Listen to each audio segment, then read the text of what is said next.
Hey guys, I haven't talked about Mikayla Nogueira in some time. It happened recently, but I tried to save it for when something actually happens. And people are calling her out once again, and I kind of want to get into that because I think it's really interesting, and this shows how her integrity and her respect in the sphere that she is on TikTok has definitely dwindled. I feel like she still gets a lot of likes and views, and she probably still sells a mousse product, which is great.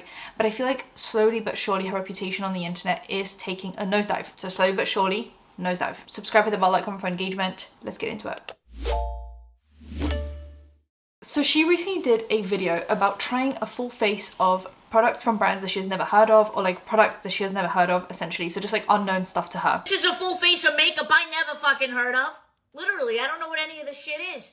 Majority of these brands, products, I didn't even know they existed. I don't know how, as a makeup, like she used to be obsessed with like Jaclyn Hill, and like she was clearly in the beauty sphere for years, and surely you'd know Wayne Goss, you'd know his makeup line, and you'd know some of his products. I feel like he's definitely like a staple in the beauty community. But anyway, she used some of the products wrong, like expecting kind of full glam from natural products, such as the Wayne Goss one. But the whole thing was just her like being super negative, criticizing every single product, whether rightfully or wrongfully so.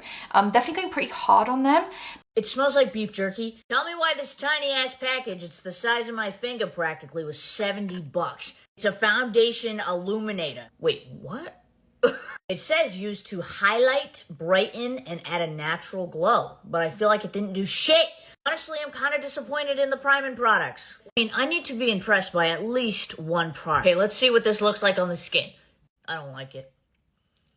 What is happening? I thought that this was going to be fantastic. Like, all the products were going to be exceptional and I was going to love them, and it's just not working out like that. And I feel like the thing about this is she was called out for shilling products, and so to combat that, she then made this video being overly harsh to almost make up for the fact that she has been shilling products unnecessarily and giving positive reviews where they're not warranted. And there is a TikTok and a lot of comments, to be fair, calling her out mainly on the Wayne Goss criticism, because she said it gave nothing. She was using the blush and highlight duo and also like a bronze contour duo, and both of them are supposed to be lightweight, natural finish, not very pigmented. He says like it's like a flush on the cheeks, and it's even on his website. So, you know, if you just look into the product, you'll know that it's a more natural product. But she says it gave nothing when it was supposed to be a natural look. Please give me something with this highlighter.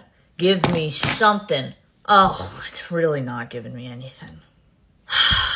It's really not given. It's not. This video might as well be a full face of makeup I hate at this point.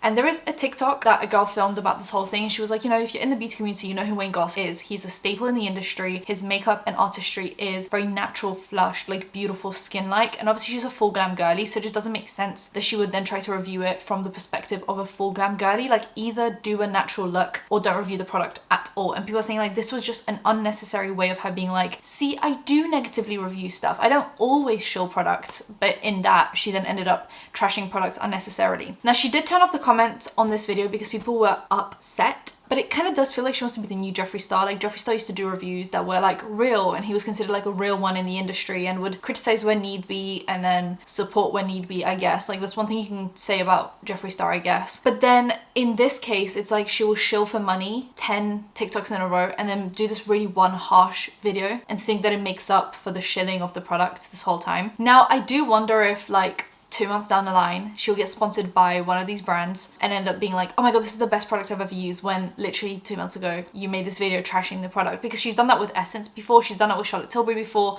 Obviously spoken about both those. With Charlotte Tilbury, it was the mascara that she wore for one of these award shows, and she was like, I love this is for my award show. And then literally like a month later, she was like, this is the worst mascara ever, I hate it like runs and blah blah. And she did it with the Essence thing. She hated the concealer foundation in the first review that she did, and she said the shade range was awful. And then literally a few months later, she gets sponsored by Essence, does a full face of Essence, and loves the foundation, loves the concealer. So it's just like she does this all the time. So I do wonder if we're going to pick up on her using these products later on and loving them, but now she like hates them. Or are these brands that declined working with her because her prices are so extortionate? Like, apparently she charges a hefty fee, and maybe some of these brands just didn't want to work with her, and now she's got a weird vendetta against them. Mainly Wayne Goss, because I know in the past he has criticized the influencer sphere and how entitled people are to money despite not being able to provide the engagement sometimes and the sales. So I know Wayne Goss has in the past kind of criticized that side of influencing, and I do wonder if there was a bit of drama there, because first of all, you know who Wayne Goss is, and 2, you respect the artistry, and 3, surely you would try to learn how to use the product and not trash a fellow essentially beauty guru, because that's what Wayne Goss was on YouTube. Obviously he's a makeup artist, but he also made tutorials and then started his own makeup line from the ground up, and it does feel like a really weird way to tear someone down. And like that TikToker said, who responded to the whole situation, you know, it sucks that people that are younger watching Mikayla Nogueira who've never heard of Wayne Goss are now not going to try the product because their queen Mikayla said that it's trash, even though Wayne Goss is objectively a much better makeup artist than Mikayla ever has been or will be. No tea, no shade. Now, one of Mikayla Nogueira's friends recently went on the Just Trish podcast, and Trish actually asked, you know, did you ask Mikayla, like, was she wearing falsies in that L'Oreal mascara video? And he said that he had asked her personally and said, like, just be honest with me. And apparently she said she swore on everything and anything that she was not wearing falsies. And he's like, well, yeah, she should have just been paid double then. Like, they should have paid her so much more for how much product she moved and how much product she was able to sell. And Trisha, like, agrees and loved how Mikayla Nogueira came back and didn't address it and thought it was so iconic. I mean, I love the Just Trish podcast. I really do. I think it's really fun and fresh. I love how she has turned a new leaf and she's like a much better person now. I believe that much. But there are certain times where it feels like Trish, it's like when you agree to do a podcast talking about pop culture and drama, you should do it in an unbiased way, even if you are then inviting people onto your podcast to talk about it. Like recently she had Zach Sang on her podcast and she asked about the Ariana Grande stuff because Zach is really close friends with Ariana and said like she's a good person, you know, with the Dalton Gomez, with the Ethan Slater stuff, that she's a good person, blah blah. Immediately Trish was like, oh yeah, like I stand her, I slay, I want Ariana Grande on the podcast. But if this was any other situation, she would be like, oh my god, that woman sucks for stealing someone else's husband, because if that happened to her and Moses, she obviously wouldn't have that same opinion. So I do find that Trish doesn't really have like unbiased objective opinions. She just kind of goes with whatever kind of fits into who her guest is on the podcast, right? So with this, one of Mikayla Nogueira's friends comes on. She's like, oh yeah, it was so iconic how Mikayla came back. But if this was just like a random story that she was addressing and it was just her and Moses in the room, she would be like, oh my god, that sucks so much to scam your audience like that, to lie to them, to try and get money from them. Like, it's so awful. So it just kind of felt a bit of a disconnect. And obviously we can all tell that she was wearing lashes. Like, obviously she was wearing falsies. So the fact that this friend is now just like defending Mikayla and Trish is just eating it up. It was, and you know, to call the comeback iconic, like the fact that she didn't even have the like respect for her audience to apologize and say sorry and at least be like, hey, I did it for a check, I'm so sorry. But you know, like, I don't think it's iconic.